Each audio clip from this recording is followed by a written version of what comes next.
making great progress so far. It's time to start working on posts. Before we do that, we'll have to talk about the loop first. In the resources section, I provide a link to the loop's codex page. Let's check it out. Here's what WordPress has to say about the loop. The loop is PHP code used by WordPress to display posts. Using the loop, WordPress processes each post to be displayed on the current page and formats it according to how it matches specified criteria within the loop tags. Any HTML or PHP code in the loop will be processed on each post. So what WordPress is saying is that it's just a set of functions that WordPress provides so you can display posts. It's called the loop because you actually have to use these functions in a loop. It's pretty simple, so let's get started. First things first, we have to add support for featured images. In our functions file, let's call the add theme support function and pass in post thumbnails. I'll provide a link to the resources section just in case you want to read up on this function again. Now our theme supports post thumbnails and we can use those images in any posts. Let's open up the index template and start using the loop. Look for the section tag with the ID of blog posts. This is where we'll be running the loop. You'll notice I have some static blog posts. We don't need these anymore, so let's delete the last 3 posts and leave only one. We'll be using this one as a reference. Next, let's add some PHP tags and start coding the loop. In a conditional statement, we're going to call a function called have_posts. This function has no parameters and it does one simple thing. It checks to see whether or not the current page has any posts. But how does it know that? Well, WordPress is more than capable of reading the URL no matter what structure you're using and make the correct queries. It's all handled for you. This function will return true or false depending on what it finds. If true, then we should start displaying some posts. Next, we create a while loop and call the same function again. Why? Wouldn't this run an infinite loop? No. Once again, WordPress is very smart and will take care of making sure your loop doesn't run infinitely. Before we go any further, let's go into the reading settings page. There is an option for restricting the number of posts per page. Let's set this to 4 so we can set up some pagination later on. Let's also set for each article and feed show to summary. Back to the index template. Inside our loop, we're going to call a function called thePost. This function is pretty straightforward. All it will do is query the database and get the current post in the loop.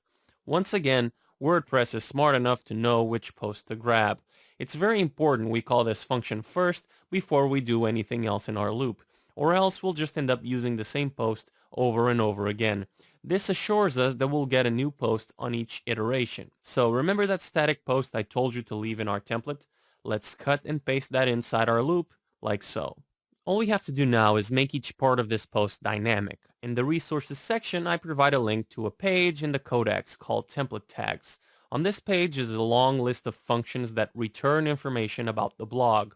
You don't have to use these functions in the loop. You can use them anywhere in the template.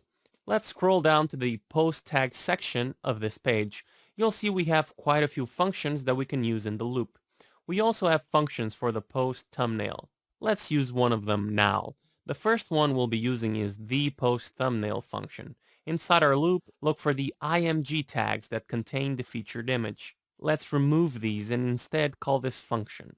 This function will generate the HTML for our image and output it. We can override some of the default attribute values. The first parameter is the size of our image. You can pass in a number if you believe you know a good size, or you can take advantage of WordPress's post thumbnail size feature. In the resources section, I provide a link to the post thumbnail page. WordPress describes in detail about post thumbnail, but we won't concern ourselves with the whole thing. Scroll down to where it talks about the sizes available. From what WordPress says, there are 4 size aliases we can use: thumbnail, medium, large, and full. Full can be thought of as the original size, so let's use full in our function. The second attribute is an array of attributes that WordPress will add to the HTML generated. The only attribute I want to override is the class attribute. I'm using Bootstrap, so it would make sense to use the img responsive class.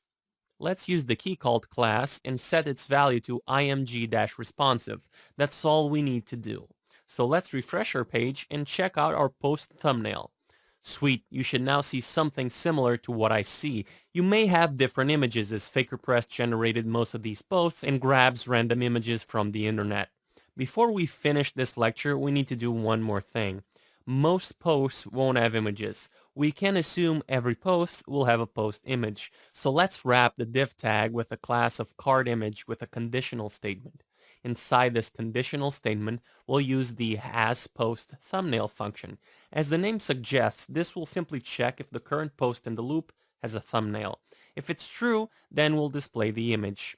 That's a lot for now. In the next lecture, we'll make the rest of the post dynamic.